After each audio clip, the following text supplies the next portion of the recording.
Le petit confus. C'est l'histoire d'un petit bonhomme qui s'appelait Little Muddle. En fait, c'est comme ça que les enfants de son quartier l'appelaient. Muddle était petit et il portait un turban géant, un grand pantalon et un énorme manteau dans lequel au moins 3 Muddles auraient pu s'habiller. Il vivait tout seul et ne parlait ni se préoccupait beaucoup des gens. Les enfants le trouvaient plutôt drôle et rigolaient entre eux à son sujet. Un jour...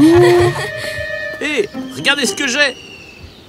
Si on mettait ça dans l'énorme manteau du petit Muddle, oh oui, il lui faudra toute la journée pour trouver où l'araignée se cache dans ce manteau. Un fermier qui passait par là entendit les enfants. Mais non, les enfants, c'est vraiment méchant. Allez, Pépé, on parle du petit Muddle. Parlez de lui avec respect, s'il vous plaît. Vous ne savez rien de lui. Vous le connaissez? Racontez-nous tout. Alors écoutez, une fois que je vous raconterai son histoire, vous ne penserez plus jamais à le déranger. Son vrai nom est Ibyx. Il est parti dans le monde à la recherche de son destin. Un jour, affamé et fatigué, il s'aventura dans un étrange château pour demander un abri pour la nuit. Il y avait au moins une douzaine de chats dans le jardin. Dès qu'ils virent l'homme étrange, tous affluèrent vers lui, chacun essayant de se rapprocher de lui. Ça, je ne le crois pas. Pourquoi vous n'entendez pas la sonnette de l'heure du dîner? Écoutez! Qui pourriez-vous bien être? Je m'appelle Ibyx, madame. J'espérais trouver un abri pour la nuit. Entrez. Donc, Muddle rentra avec les chats et la dame Frohavzi, qui lui offrit un merveilleux repas. Chou! Va-t'en! Ne dérange donc pas mes pauvres chatons mignons affamés. Oh, mangez mes pauvres mignons chatons. Vous devez avoir tellement faim. Voilà, prenez-en un. Aucune créature ne devrait jamais manger alors qu'une autre est toujours affamée. Pourquoi ne restez-vous pas ici, Ibyx, pour prendre soin de mes chats? J'aimerais avoir votre aide.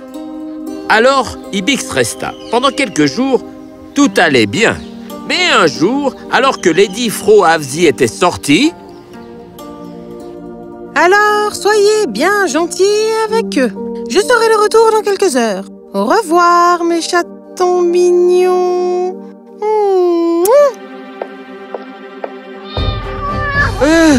Attendez! Arrêtez! Arrêtez! Quand Frohavzi revint... Qu'est-ce que vous avez fait ici? De tous les chats, c'était... Madame!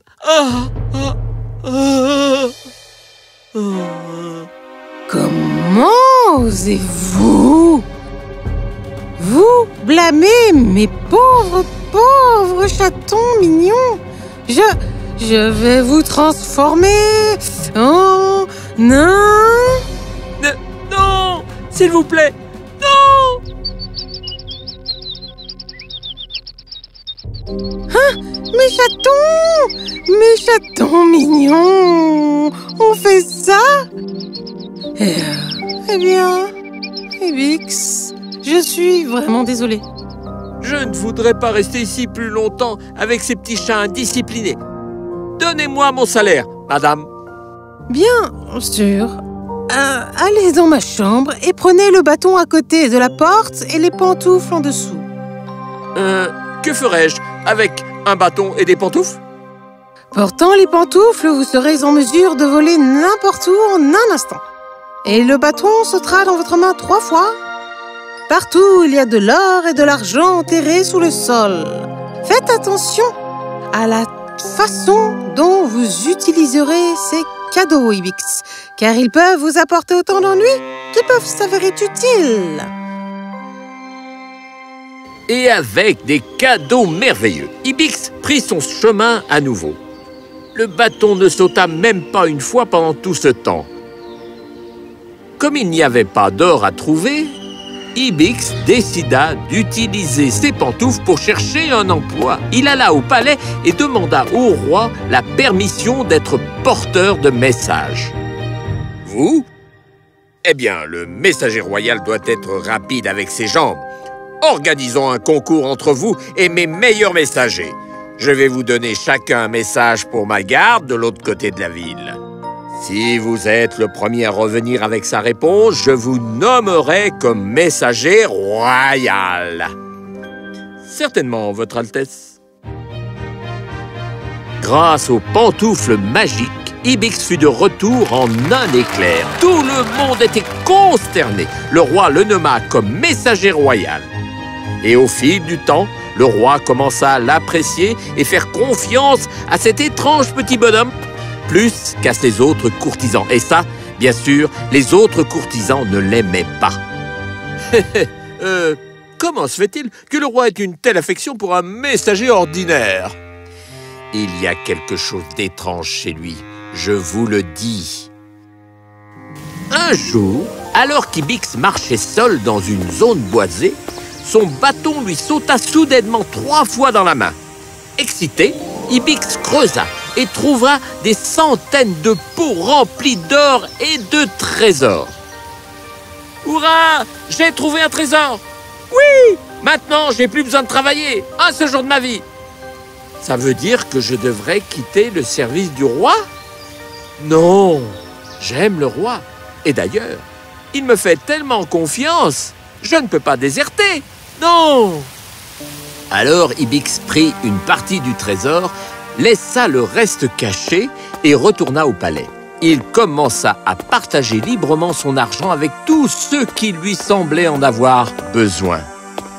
J'espère que le roi acceptera de me faire un prêt pour le médicament de ma mère.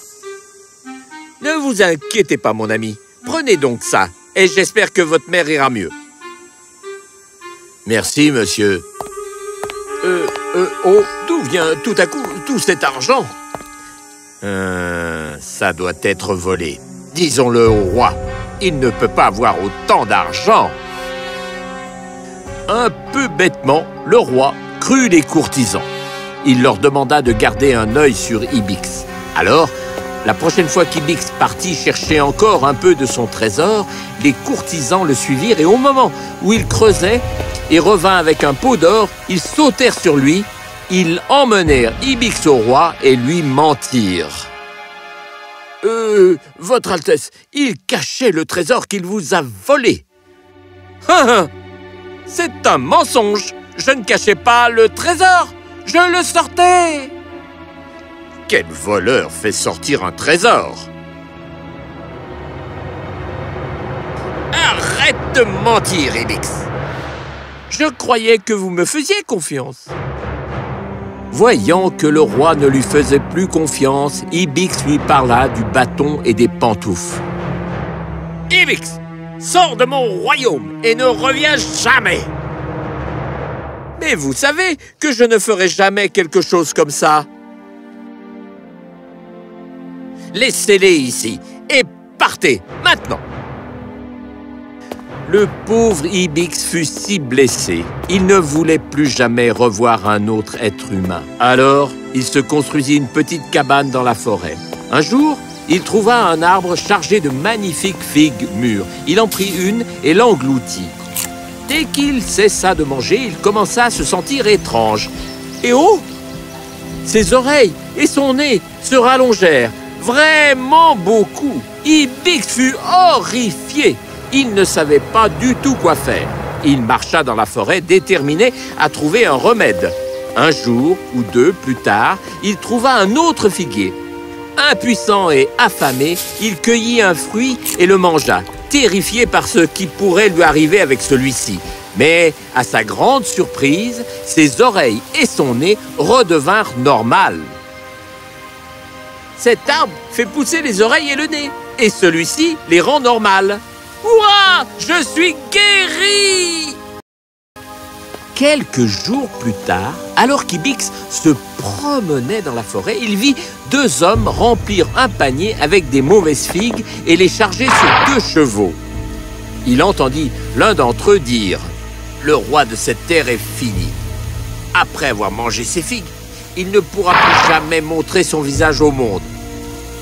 Notre roi attaquera et prendra son royaume. »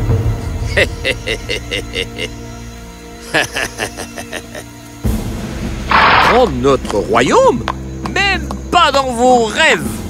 Comment osez-vous même penser à nuire à mon roi? Ibix savait que quelque chose n'allait pas et il commença donc à visiter la ville déguisé afin d'écouter les nouvelles et si quelque chose allait mal au palais. Mais il ne pouvait pas simplement aller au palais et parler au roi car on lui avait demandé de quitter la ville et aurait été arrêté. Quelques jours s'écoulèrent. Un des hommes de l'autre ville apporta un panier des mauvaises figues. Le jour du marché royal, quand le chef cuisinier royal vint chercher des produits pour la cuisine royale, le chef vit les belles figues succulentes et acheta tout le panier. Ce soir-là, il servit les figues juteuses et alléchantes avec le dîner.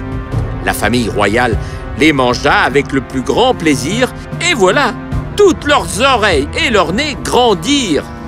La nouvelle se répandit comme une traînée de poudre et les meilleurs médecins furent convoqués. Mais personne ne semblait avoir un remède.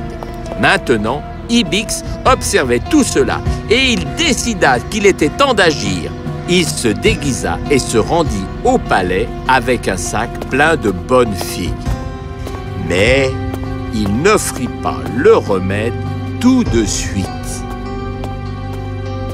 « Ô roi, je vais tous vous guérir. Ne vous inquiétez pas, prenez cela. » Ibix donna les bonnes figues à toute la famille royale et tous furent guéris. « Merci, merci, merci beaucoup. Dites-moi, quelle récompense puis-je vous offrir? Tout mon trésor vous est ouvert. Prenez ce que vous voulez. » Quel trésor la personne qui lui-même vole aux autres peut-elle offrir à quelqu'un? Cette voix? Ibix, c'est toi?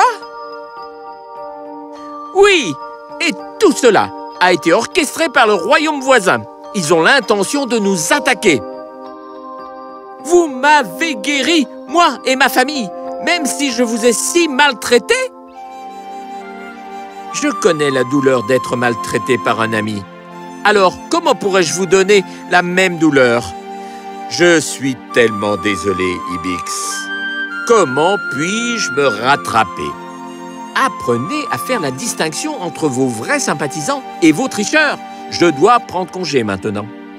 Ibix, s'il te plaît, reste. Je suis plus heureux seul. Attendez, reprenez les choses que je vous ai volées. Leur place est avec vous. Je suis vraiment désolé. Et ainsi, le roi, honteux, rendit les pantoufles magiques et le bâton. Ibix quitta le royaume pour toujours. Il retourna dans son village, mais le petit homme au grand cœur avait perdu confiance en ses amis et les gens. Alors, il commença à vivre seul. Cependant, il n'avait pas perdu sa bonté. Vous savez ce qu'il fait tous les jours? Il porte ses pantoufles et s'envole vers des endroits éloignés à la recherche de gens dans le besoin et les aide avec son argent. Et tout ce que vous faites, les garçons, c'est de vous asseoir ici et de vous moquer de lui? Inutile de vous dire que les garçons ne se moquèrent plus du petit Muddle. En fait, ils commencèrent à être gentils avec lui et peu après devinrent son ami. Il est si facile de se moquer de quelqu'un, mais nous ne connaissons pas les problèmes et les luttes que chacun doit traverser. Si nous ne pouvons pas les aider, nous ne devrions pas leur faire du mal non plus, n'est-ce pas? La fin.